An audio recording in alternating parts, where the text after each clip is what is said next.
गासै डेलिमिटेशना जागोन जेब्ला 125 एमेन्डमेन्टआ जागोन। खुलुमबाय लोगोसे गासैबो मानगोनां मेलेमजिबि रायजो राजा नोंथांमोनखौ फिन खनसेबाव आंनि बे गोदान भिडिअ बरना लाग्रोनाय जाबाय। प्रमद बर' बिथाङा परिबर्तननि स्ल'गानजों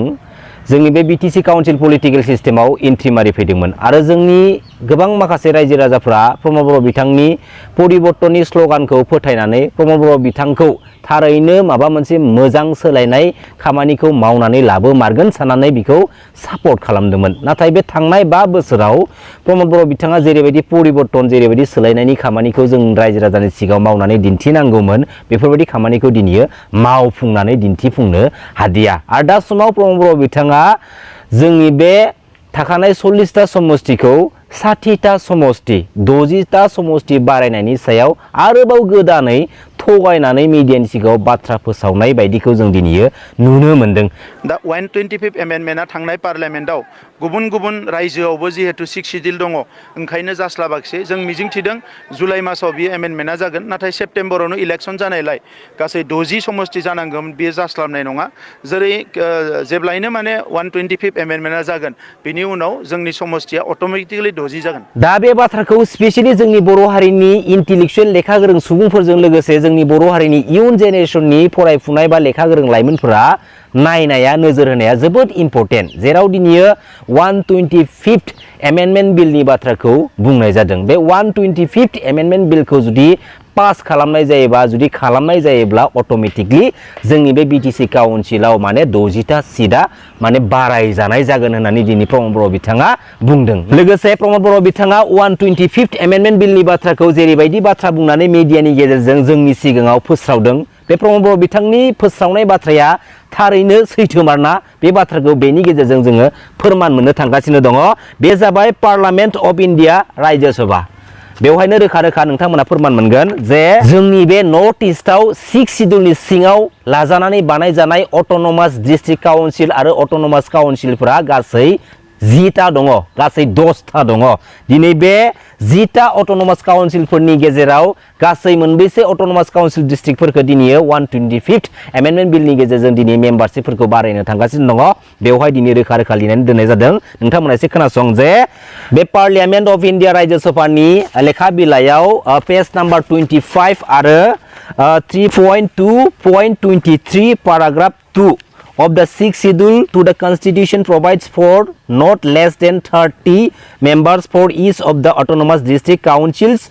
with 4 members to be nominated by governor of concerned state. There are 10 autonomous district councils, 3 each in Assam, Meghalaya and Mizoram and 1 in Tripura. In the present amendment bill, membership of 9 councils has been changed. बेनिफ्राय बेवहाय रोखानो मोनसे मा लिरनानै दोननाय जाबावदों जे membership of Bodoland territorial council has already been change previously. थारमाने जोंनि बे बिटिसि काउन्सिला सिगाङावनो माने चेन्ज खालामजानाय जाखाबाय। बेनिफ्राय जोंनि बे बिटिसि काउन्सिलखौ गारनानै बै आद्रा थानाय 9टा अट'नमास डिस्ट्रिक्ट काउन्सिलफोरखौसो माने चेन्ज खालामनाय जागोन। खारन बै 9टा अट'नमास काउन्सिला माने 30टा सिटनि आन्दाराव दङ, नाथाय जोंनि बे बिटिसि काउन्सिला अलरेडि माने 40टा सिट आरो बाकी माने 6टा जाबाय नमिनेटेड। नंगौना नङा? दा दिनैयो प्रमद बर' बिथाङा जाय बाथ्राखौ बुंदों बे बाथ्राया बेवहाय लिरनायनि बायदिब्ला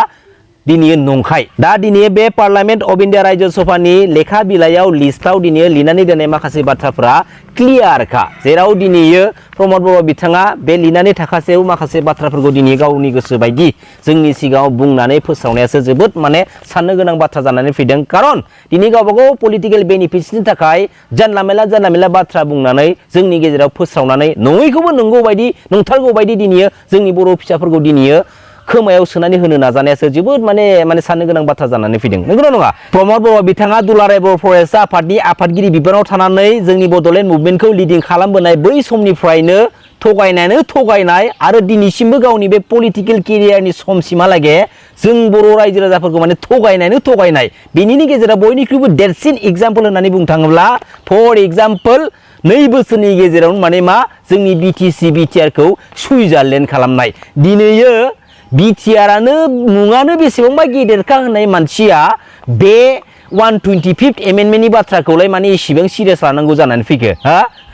बिटिआरानो जुदि मुङानो बेसेबां गेदेरखाबा बे मुं गेदेरखौ लानानै दिनै पलिटिकेलि रुलिं खालामबाय थाब्रा पलिटिकेलि केम्पिं खालामबाय था नङा होमबा आरो दिनै प्रमद बर' बिथाङा 60टा समस्ति बारायनायनि बाथ्राखौ दिनै बुंदों जेब्ला दिनै BTR एग्रिमेन्टनि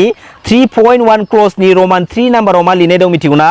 increase in constituencies of BTC up to maximum of 60 seats after alteration in the area without adversely affecting the existing percentage of reservation for tribals दा दिनै बेवहाय मा बुंदों existing percentage of reservation for tribals जोंनि tribal हारिनि थाखानाय reservation percentage वाइसै जोंनि बे बिटिसि काउन्सिलाव माने 60टा समस्ति सीटखौ माने बारायनाय जागोन अब्ला दिनै जोंनि ट्राइबेल हारिनि रिजर्वेशन माने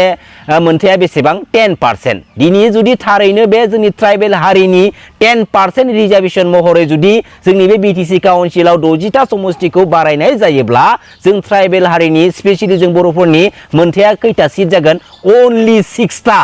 बिटिसिआव 60टा समस्ति बारायनाय जायोब्ला बे बिटिआर एग्रिमेन्टनि 3.1 रमान 3 नाम्बाराव लिरनाय बायदियै 60टा समस्तिनि गेजेराव जों बर'फोरनि जों ट्राइबेलफोरनि मोनथाया only 6टाल' सीट मोनगोन अब्ला जोंनि बे बिटिसि बिटिआर ओनसोला जेनेरेल मोनसे काउन्सिल जानो थांगोन ना थाखाय हा अब्ला दिनैयो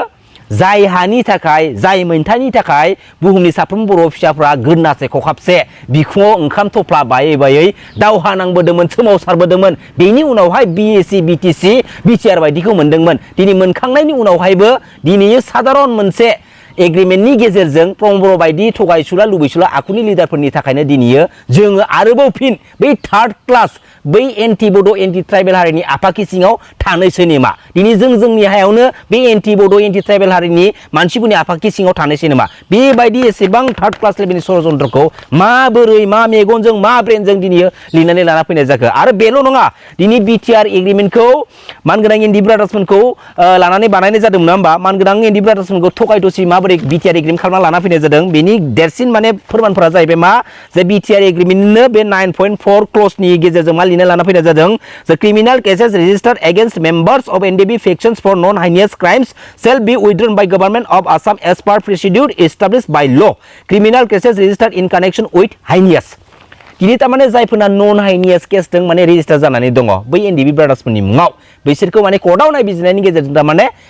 उदां अखराव माने हगारनाय जागोन बेनिफ्राय जायफोर एनडिबि ब्रादार्सफोरनि मुङाव हाइनियास केसा रेजिस्टार जानानै दङ बैसोरनि केसा तारमाने लाइफ टाइम माने रेजिस्टार जानानै थागोन अब्ला दिनैयो बेफोरबायदि एनडिबि ब्रादार्सफोरनि मुङाव नांनानै थानाय केसफोरखौबो हाइनियास नन हाइनियास बाहागो खालामनो लाना फैनाय जाबाय प्रमद बर' बिथांमोन बायदि सानैसो सेल्फिश लुबैसुला आखुनि लिडारफ्रा दिनै अब्ला बिटिआर एग्रिमेन्टनि मिनिङा बहा थाखो आरो बेल' नङा जे बिटिआर एग्रिमेन्टनि लेखा बिलाइयाव बे 10 नाम्बाराव मा लिरना लाना फैनाय जादों स्पेशल डेभेलपमेन्टेल पैकेज बिनि 10.1 क्लज मा लिरदों जे गवर्नमेंट अफ आसाम मे आर्माक ए साम of race 250 crore per annum for a period of 3 years for development of area under BTC दिनैयो बे खामानियाथ' जाबाय दं BTC नोथ' माने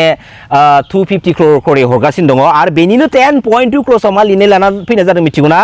जे बड' youth will be considered for recruitment in army paramilitary forces and police to increase their representation in the forces free recruitment training release will be organized by the agencies to facilitate the process अब्ला दिनै 10.2 clause बायदियै जोंनि माखासे बड' youthफोरखौ army पारामिलिटारि फर्सेस आरो पुलिसाव हरनायनि माने represent खालामनायनि माखासे बाथ्राफोर दंमोन दिनै 5 इयार्स जालांबाय बिटिआर एग्रिमेन्टआ नाथाय दिनैसिमबो सासेबो बर' youthफोरखौ पुलिस पारामिलिटारि आर्मी बेवहाय हरनायखौ जों दिनै नुनो मोनदिया अब्ला दिनैयो प्रमद बर' बिथाङा माखौ लानानै मा एजेन्डाखौ लानानै परिबर्तननि स्ल'गान होनानै जोंनि बे बिटिसि काउन्सिलाव दिनै एन्ट्रि मारि फैखो दिनै प्रमद बर' बिथांखौ सुबिदा होदोंमोन जोंनि मानाव गेदेर रायजो राजा बिथांमोना दिनै सापर्ट खालामदोंमोन थारैनो प्रमद बर' बिथाङा माबा मोनसे माने सोलायनायखौ लाबोमारगोन नामा नाथाय दिनै प्रमद बर' बिथांनि बिटिसि काउन्सिल गभर्नमेन्ट सालायनायखौ दिनै 5 इयार्स नायबाय रायजो राजाफ्रा आरो दिनै हमदांनो हाबाय जे प्रमद बर' बिथाङा जास्ट फर गावनि थाखायल' दिनै माखासे पलिटिकेल डायलगफोरखौ मारिगासिनो दङ जास्ट फर गावनि थाखायल' दिनै बिथाङा पलिटिकेलि प्लेटफर्माव दिनै स्टेन्ड खालामफैदों आरो प्रमद बर' बिथां बायदि लिडारा जों रायजो राजाफोरनि थाखाय जेबो मावनो हाया बे 5 इयार्सआवनो दिनै कमप्लिट प्रुफ मोनबाय जायनि थाखाय जोंनि बर' हारिनि स्पेशल मानाव गिदिर रायजो राजाफ्रा दिनै आपकामिं 2025 बिटिसि बिसायख'थिनि गेजेरजों प्रमद बर' बिथांमोन बायदिखौ दिनै जोगारनो थांगासिनो दङ सिदा बाथ्राखा नंगौना नङा मानाव गेदेर रायजो राजा नोंथांमोन गोजोन्थों खुलुमबाय जय बर' हारिनि जय बर' बिमानि